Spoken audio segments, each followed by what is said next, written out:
All right, these are my working conditions today. We're going to attempt to make a video. This is my buddy Tommy's place, and this is his very old skid steer.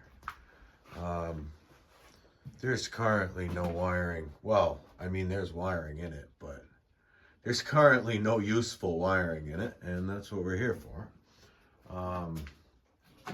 This is hilarious. This evidently used to be, I believe, a one-bay garage or maybe a shed, and then it has this lean-to-ish thing scabbed onto it. I can't necessarily say that I think Kindorf fittings right under the joint. I don't know.